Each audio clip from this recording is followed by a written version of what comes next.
One bite. Is it overrated or underrated? Overrated for racing, underrated for normal people riding bikes. I hate how good that answer is. Yeah, I can't add any more to that. So yes, correct. Well done. Tick. Thank you. I You win. point in the quiz. Next one. New Shimano, Claris and Sora. Underrated. Well, you say new. They've been out for a while. But the newest version of those. Yes, yeah. Amazing. They both have reach adjustment. Sora is considered a mid-range group set by Shimano.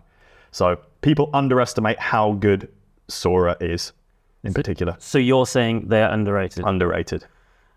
Yes, I agree. People turn their nose up at them when actually you could ride. I'd do a ride with Tony on a set of Sora. Yeah, fine. It's very good. It has reach adjustment. It looks cool. It's nice and ergonomic. The cables go in. Here's a quick question. Yeah. Would you pick one of those over 105 DO2? No. Okay, cool. Fled gravel bars, overrated. 100% overrated. They're pointless. Some people know, because there's some people will like using them because they don't have a mountain bike, but they want to ride stuff which is ridiculously under bikes, like Nick. People don't use the drops. It's not using the drops, it's the width, isn't it?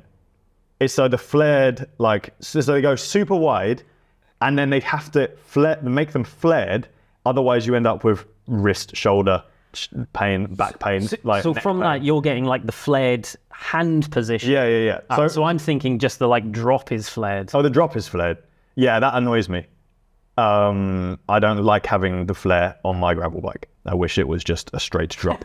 Because on my gravel bike, I want to, unbound, I'm like, okay, right, I'll get into a more aero position just so I can ride this bit slightly easier. And then I put my hands down and then I'm really wide. But I'm like, that's annoying. I actually saw a picture of Alex Dowsett, who was doing a gravel race, and he's Mr. Aero. And he had a really wide drop handle where he's sat there in the drops. He's probably thinking, fuck my life. Overrated. Overrated. Agreed. Oval chain rings. Overrated. Having said that, I raced those for 2 seasons in the Nationals, against Geraint Thomas. I didn't beat him, but they were fine to race. If it was not an oval chain ring, perhaps you would have beat Geraint Thomas. True. Let's go with that. So massively overrated. I would have been a pro. I actually think that they are neither overrated or underrated. I think some people just know of them and other people don't. I don't ever hear people overly patriotic or shouting about oval chain rings that much. When they came out, there was always we used to sell Q rings at the shop that I worked at, and I rode O-symmetrics, which are way more angular. Those are the ones that Bradley Wiggins, Chris Froome won the Tour de France are using. And they would have these power claims of 3% more power or stuff like that. Still, there's not been any proof all these years later. Well, now I think they're overrated. But they're definitely you drop your chain. So thank you for that information. Yeah. Overrated. Shifting was crap. Overrated. Electronic shifting. Underrated. Underrated. It is phenomenal. Yeah, I hate how good it is. Yeah. I hate it. Yeah. I was very resistant to. You didn't want it to be good. No. No, I kind of knew it was going to be good, and I was putting myself off because now it's unbelievably reliable. I have never had a battery fail or a motor in the mech fail, or it's never stopped working.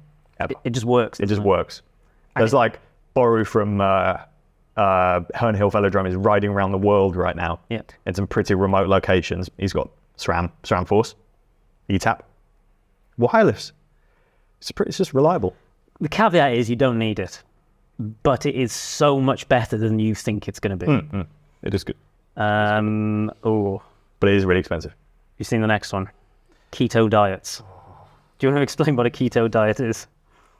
A keto diet is a diet which is extremely low in carbohydrates, so high in fats and protein. So you're eating, I don't know exactly the percentage or the amount of calories it has to be, but essentially it puts your body into a ketogenic state, which means you produce, your body produces ketones, which you use as fuel. So it's an energy source for your body. Essentially, yeah. I think that it is incredibly overrated And I think people think that it is some kind of like mystical power for becoming a better athlete. And I think it's just a fad diet. That is different from using ketones as essentially a supplement for performance. Oh, well, the ones, so we did a video on this a while back where you can drink the ketone and then you have kind of that is a different thing. So I'm not talking about that. Yeah, yeah. I remember there was some like people who are following keto diets tweeting about this athlete who broke, like it was like our record or something like that. It was a big deal. Yeah. And she was drinking ketones, and the person's like, the power of ketones, you should be on a keto diet. But it wasn't. She wasn't on a keto diet. Exactly, yeah. The person was very unlikely to be on a ketone diet, but was using ketones as a supplement. Yeah.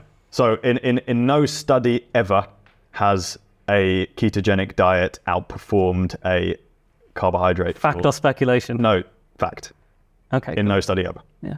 I can't imagine. Has it outperformed fueling properly with carbs? Is what Will told me. So nutritionist for EF Pro Cycling. Yeah. And PhD in.